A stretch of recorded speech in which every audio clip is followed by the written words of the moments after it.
अस्सलाम वालेकुम स्टूडेंट्स आज हम क्लास 10th फेडरल बोर्ड का चैप्टर नंबर 4, चैप्टर नंबर 5 और चैप्टर नंबर 7 की गेस्ट पेपर डिस्कस करने जा रहे हैं, जिसको आप प्रिपेयर करके चैप्टर्स 100% तैयार कर सकते हैं। तो आइए चलते हैं हम अपने टॉपिक की तरफ। हमारे पास सबसे पहले एमसीक्यूज हैं 12 मार्क्स के, वो हम डिस्कस कर लेते हैं।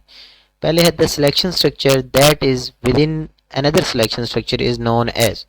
कह रहे एक सिलेक्शन स्ट्रक्चर के अंदर जब हम दूसरा सिलेक्शन स्ट्रक्चर लगाते हैं तो इसको हम क्या कहते हैं? स्विच कहते हैं, नेस्टेड कहते हैं, वाइल स्टेटमेंट कहते हैं, या ए और सी दोनों कहते हैं। ठीक है।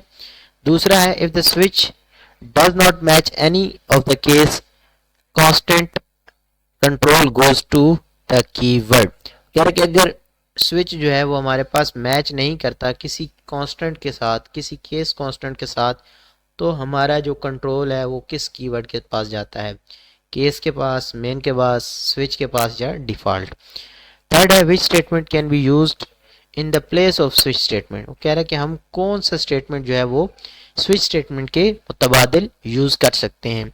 इफ स्टेटमेंट को, इफ एल्स इफ स्टेटमेंट को, इफ एल्स स्टेटमेंट को, या कंडीशनल ऑपरेटर को। फिर स्टूडेंट 4 वाला है when for is executed a variable also known as. वो कह रहा है कि हम जब फॉर लूप के अंदर वेरिएबल को एग्जीक्यूट करवाते हैं उस वेरिएबल को क्या बोलते हैं? Counter variable, loop variable, increment, या नन ऑफ दीज। इसी तरह 5 है in for loop which expression are optional. कौन सी एक्सप्रेशन जो है इनमें से ऑप्शनल होती है? इनिशियलाइजेशन और कंडीशन, या इनिशियलाइजेशन और बॉडी ऑफ स्टेटमेंट, इनिशियलाइजेशन और इंक्रीमेंट, या इंक्रीमेंट और कंडीशन। कि फॉर लूप के अंदर इन दो चीज़ों को हम मिस कर दें तो तब भी कोई मसला नहीं बनेगा। इनमें से कौन सी दो चीज़ें हैं कि हम अगर वहाँ पे सेमी कॉलन लगाएं और इनकी जगह वो खाली छोड़ दें तो क्या इनमें से कौन सी जो लूप है या कौन सी कंडीशन है वो ट्रू होगी? फिर है when a while statement is executed the computer first evaluate. अगर वाइल स्टेटमेंट की बात करें तो हमारा कंप्यूटर सबसे पहले किस स्टेटमेंट को एवेल्युएट करता है? कंडीशंस को, इंक्रीमेंट को, बॉडी ऑफ स्टेटमेंट को, या डिक्रीमेंट को। ठीक है। इसी तरह 7 है while loop is dash loop. While loop हमारे पास क्या है? प्री टेस्टेड लूप है, पोस्ट टेस्टेड लूप है, ए एंड सी दोनों है, या नन है। अच्छा, what is a pass through a loop called. जो हम लूप को पास करते हैं उसको हम क्या बोलते हैं? एग्जीक्यूशन बोलते हैं, आइटरेशन बोलते हैं, इनुमरेशन बोलते हैं, या कैलमिनेशन बोलते हैं। कि हमारा लूप जब आइटरेट करता है, आइटरेशन पूरी करता है, उनमें से हम क्या बोलते हैं? वैसे भी आपको मेरे वर्ड से भी पता चल जाएगा किसका क्या होता है कि हम जो लूप को पास करते हैं वो आइटरेशन होती है। फिर HTML is use to. HTML किस लिए यूज होता है? ग्राफिक्स क्रिएट करने के लिए, डॉक्यूमेंट्स क्रिएट करने के लिए, लोगो क्रिएट करने के लिए, या फिर वेब पेजेस क्रिएट करने के लिए। ठीक है। फिर है student what is the full form of CCTLD। Common code top level domain, capital code top level domain, country code top level domain, या currency code top level domain. ठीक है। इनमें से कौन सा करेक्ट है ये आपने देख लेना है। फिर है 11 how many types of list. List की कितनी टाइप्स होती हैं? 3, 4, 5 या 6।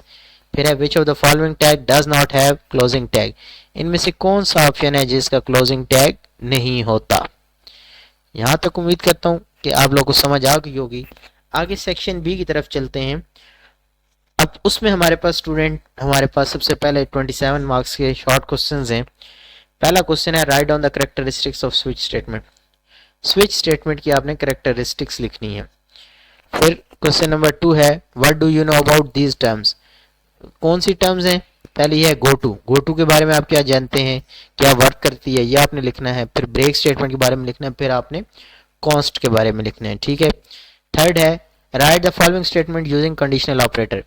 ये जो स्टेटमेंट दी हुई है इसको आपने कंडीशनल ऑपरेटर के यूज करना है कि आप इसको कंडीशनल ऑपरेटर के अंदर कैसे यूज करेंगे।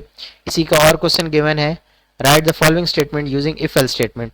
m is equal to, if else statement के अंदर इसको हमने लिखना है m is equal to x plus y less than 40, फिर x plus y multiply by y, और फिर है कॉलन x माइनस वाई और एंड पे कॉमा सेमीकोलन आ जाएगा। इसको आपने क्या करना है, इफ एल्स स्टेटमेंट के अंदर यूज करना है। इन दोनों के अंदर चॉइस है, आप ऊपर वाला करना चाहें ऊपर वाला कर सकते हैं, नीचे वाला करना चाहें नीचे वाला कर सकते हैं। फिर 4 है write a number to check the number is positive और नेगेटिव। एक नंबर आपने इनपुट लेनी है, उसको चेक करना है कि नंबर पॉजिटिव है या नेगेटिव है। फिर है डिफरेंस बिटवीन फॉर लूप और do while loop. For loop और डू वाइल लूप के दरमियान डिफरेंस करना है। फिर हमारे पास है define these tags and also with an example. In tags को आपने एक्सप्लेन करना है, फिर आपने इनको एग्जांपल के साथ यूज करके भी बताना है। पहला है स्ट्राइक आउट, स्ट्राइक आउट क्यों यूज होता है। फिर है मार्की, मार्की क्यों यूज होता है। फिर है एसआरसी, सोर्स क्यों यूज होता है। इसी का आपको और में गिवन है write down the example of background colour और इमेज। बैकग्राउंड कलर कैसे लगाते हैं, इमेज कैसे लगाते हैं, इसकी आपने एक एग्जांपल लिखनी है। फिर differentiate between web browser and web server. Web browser and web server के दरमियान क्या डिफरेंशिएट है, ये आपने इसको एक्सप्लेन करना है। फिर है आगे question print the given sequence using while loop. ये सीक्वेंस है 1 5 9 13 17 21 25 29, ये सीक्वेंस है। इस सीक्वेंस को आपने व्हाइल लूप के थ्रू प्रिंट करवाना है। और लास्ट आपको क्वेश्चन गिवन है print number from 1 to 10 using do while loop. 1 से 10 के दरमियान जितने भी नंबर हैं, ठीक है, वो नंबर्स आपने प्रिंट करवाने हैं by using do while loop. Do while loop को यूज करते हुए आपने ये सीक्वेंस जो है प्रिंट करवाना है। और इसी का और गिवन है write down the limitations off switch statement. Switch statement की लिमिटेशंस क्या है। ऊपर स्टूडेंट पहला क्वेश्चन था कैरेक्टरिस्टिक्स क्या है और यहाँ पे क्या है लिमिटेशंस, तो ये दोनों आपने अलग से तैयार करनी है, ठीक है। आगे लॉन्ग क्वेश्चंस का सेशन हमारे पास आ जाता है सेक्शन, उसमें हमारे पास है कि अटेम्प्ट ऑल क्वेश्चंस 16 मार्क्स के क्वेश्चंस हैं। इसका पहला पार्ट है जो कि आपको सॉल्व करना मस्ट है। Write a program that read a number and print its square if it's greater than 10। आपने वो नंबर इनपुट लेना है, उसको चेक करना है कि वो नंबर अगर ग्रेटर देन 10 है तो उस नंबर का आपने स्क्वायर प्रिंट करवाना है। अगर नंबर ग्रेटर देन 10 है तो उसका स्क्वायर प्रिंट करवाना है, अदरवाइज आपने उसको कह देना है यूर सिलेक्शन इज इनवैलिड, ठीक है, या आप कोई भी मैसेज अप्रोप्रिएट मैसेज डिस्प्ले करवा सकते हैं। और बी पार्ट है इसका write a program that read 4 number and prints the larger. अच्छा, इनमें इस क्वेश्चन के अंदर कह रहा है कि आपने 4 नंबर्स जो हैं वो इनपुट रीड करनी है और आपने उसमें से बताना है कि लार्जर नंबर कौन सा है। आगे 4 और 5 में आपको चॉइस है। 4 में आपको गिवन है write a program to find the GCD of 2 numbers. GCD आपने फाइंड आउट करना है, ग्रेटेस्ट कॉमन डिवाइजर जो है आपने 2 नंबर्स का फाइंड आउट करना है। और बी पार्ट है write a program to read a number and prints it factorial. आपने एक नंबर लेना है और उसका फैक्टोरियल आपने प्रिंट करवाना है। और इसी का और गिवन है create a web page by using tags. ये हमें एक टेबल है, ठीक है, ये जैसे आपके पास ये सामने डिज़ाइन हुआ है इसी तरह का आपको एक टेबल दिया जाएगा और आपने उस टेबल को डिज़ाइन करना है। आपने क्लास के अंदर डिस्कस किया होगा, तो ये आपको कोई मसला नहीं होना चाहिए। और बी पार्ट है write a program that reads a number and print its table using while loop. एक नंबर इनपुट लेनी है, ठीक है, उसको रीड करने के बाद आपने उसका टेबल प्रिंट करवाना है बाय यूजिंग व्हाइल लूप। तो ये स्टूडेंट हमारे पास 10th क्लास का चैप्टर नंबर 5, चैप्टर नंबर 4 और चैप्टर नंबर 7 के कुछ इंपॉर्टेंट क्वेश्चंस थे गेस के तौर पे। तो आप लोग को समझ आ गई होगी। अगर आप लोग को कोई क्वेश्चन है तो आप कमेंट सेक्शंस के अंदर पूछ सकते हैं। Thank you so much.